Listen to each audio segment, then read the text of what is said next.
So, guys, welcome back once again. Indeed, we are finally getting justice for Nnamdi Kanu because Nnamdi Kanu deserves justice. Nnamdi Kanu deserves to be released because he has been through a lot. In 2022, the appeal court ordered that Nnamdi Kanu be released, and no other court has the power or the jurisdiction to try Nnamdi Kanu again. But a several Omotosho of the Federal High Court had the guts and mind to sentence Nnamdi Kanu to life imprisonment. In the just concluded 2025, because we are in 2026, he had the mind to sentence Nnamdi Kanu to life imprisonment using a repeal law, a law that does not even exist. But I am very glad that Nnamdi Kanu is finally getting the justice he wanted and the justice that we all wanted him to have. Because now, the Israel parliament have now stepped in fully for Nnamdi Kanu's release because they are bringing out several evidence of Nnamdi Kanu's innocence, telling Omotosho that look, you had several counts of Nnamdi Kanu which was never true. You brought up several charges which were fake. You even had to forge a report. You even had to forge a medical report saying that Nnamdi Kanu is not fit to stand trial.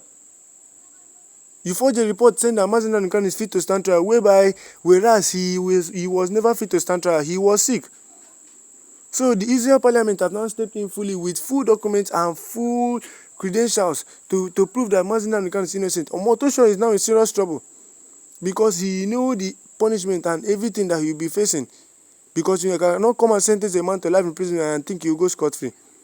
So guys, before going into the full details, because I will let you know everything that the Israel parliament had to say, before getting into full details, I'll advise you watch the several video clips that will be displayed on screen because I will not be wasting much of your time. Watch just particular videos that will be displayed on screen, and when we are back, we'll be getting into full details so that we'll know exactly what transpired today. I'm very indifferent about Nnamdi Kanu. Very, very indifferent. I have no single opinion about Nnamdi Kanu. I have no opinion about Nnamdi Kanu whatsoever. I think his issue is a political issue that has to be resolved one way or the other. 3, I can never ever support APC. Never. The damage they've done to Nigeria is so much that even the next person that becomes president outside APC will take at least 2-3 terms to undo all what they've done. It's like a white shirt. You're trying to wash the white shirt, and it takes time for you to wash before it becomes a brand new shirt. That's how damaged Nigeria is under APC. So I can never ever support APC ever. Now, that being cleared, the city boy movement by these Igbo guys, what is it all about?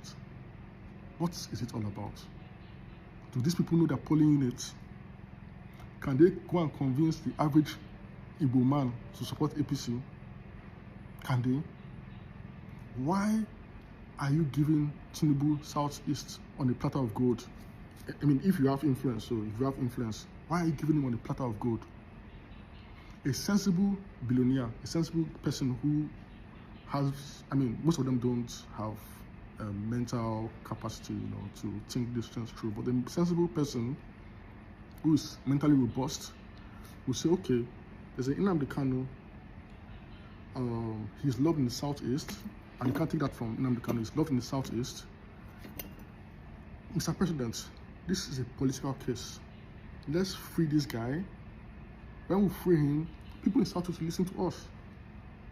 It's a win-win for everybody. But they've carried, their personal agenda because they will get something from Tinubu, be it appointment, contract. I don't know what they will get from him, but they'll get something. They've carried their personal greed to say they'll decide for millions of Nigerians. What is City Boy movement? Who can they convince in Southeast or anywhere else, except for rigging, to vote for Tinubu? Who will they convince? I'm trying to understand. Who would they convince?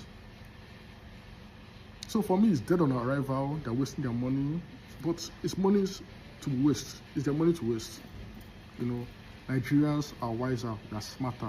They won't fall for all this, their shenanigans and their bullshit. They're wiser right now. We're wiser. We're smarter. So my advice: shine your eye. City boy movement is their movement to enrich themselves.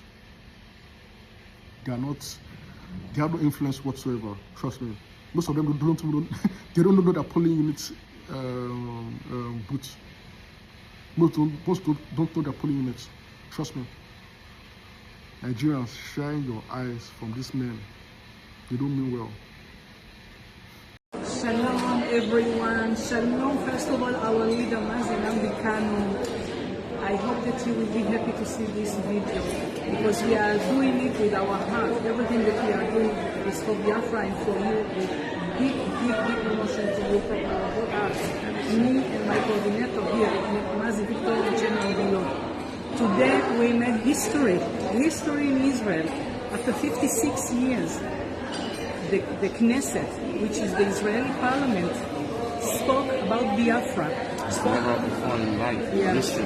about the humanitarian situation in Biafra, spoke about the situation, spoke about the killings, the massacres, and how there is urgent need, how much there is an urgent need for Israel to step forward because of values of life that we cherish and share so much, to step forward and defend all Biafrans.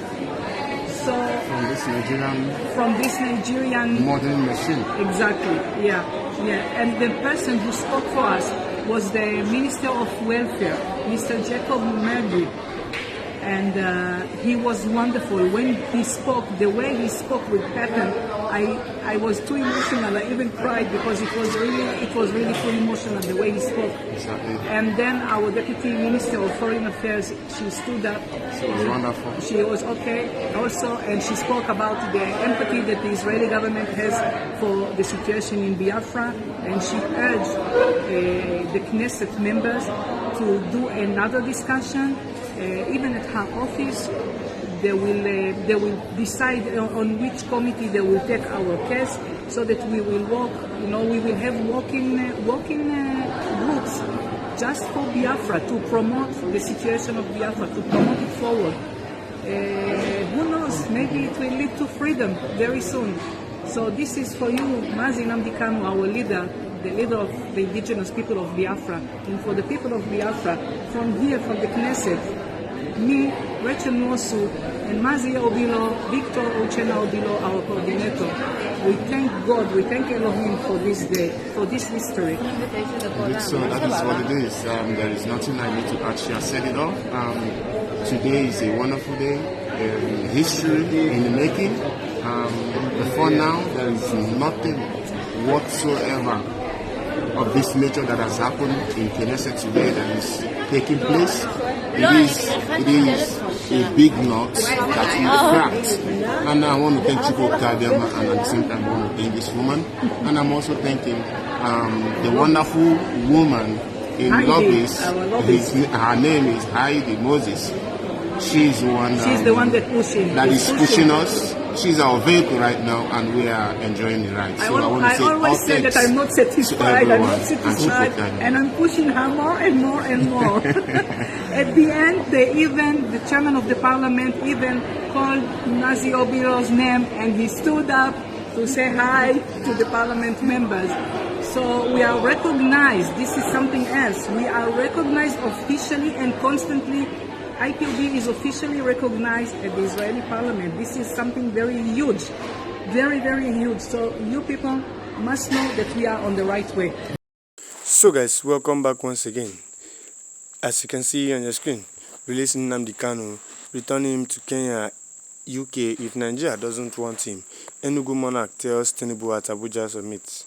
Now, let's read in full details. The immediate past chairman of the Enugu State Traditional Rulers Council, Royal Majesty Igwe Lawrence Agobuzu, has issued a passionate and emotional plea to President Bola Tinubu demanding the immediate release of Mazi Nnamdi Kanu, the convicted leader of the indigenous people of Biafra IPOB, speaking on Tuesday during the 2026 National Traditional and Religious Leaders Summit on Health in Abuja, which the video clip has gone viral on social media platforms. The respected monarch warned that the continued detention of Kanu is fueling agitation in the southeast and making traditional rulers look like sellouts in the eyes of the youths. In a video clip of the speech shared on X, handle of Arise TV, Igwe Agubuzu expressed deep dissatisfaction with the judicial handling of Kanu, who was recently convicted by Justice James Omotosho of the Federal High Court and remanded in Sokoto prison. The former Nigeria's ambassador suggested that if the Nigerian government considers Kanu too dangerous for the country, he should be deported rather than caged in a northern prison. So, sir, the ball stops on your courts. Bring this man out, the monarch said, addressing the president. If we don't want him in Nigeria, return him to Kenya or London, where they took him from. We cannot make progress in this country if we don't tell ourselves the whole truth. The traditional ruler noted a glaring disparity in how the Nigerian state treats agitators from different regions. He pointedly referenced the Ooni of Ife, Oba Adeyeye Ogunwusi, who was reportedly planning to confer a high honor on Yoruba Nation activist Sunday Igboho. His Imperial Majesty is arranging to confer a very high honor on Sunday Igboho, who in my own part of Nigeria in the southeast, we see him as a counterpart of Nnamdi Kanu. Agubuzu lamented, my brother, fellow royal father, does not seem to understand the pain in my heart when Nnamdi Kanu is in Sokoto. Agubuzu warned that the security situation in the southeast has placed traditional rulers in physical danger, as the youth perceive them as complicit in the government's perceived marginalization of the region. Some of us here have been asked to go and work, but the young people in the southeast are so agitated, they can even beat us. They see us as sellouts. We come to Abuja, they may think we come to collect money, and then we keep quiet, he revealed. The monarchs tell it all. Speech highlights the growing pressure on the Tinubu administration to adopt a political solution to the Kanu impasse, as religion leaders increasingly find it difficult to contain the boiling anger of the Igbo youths.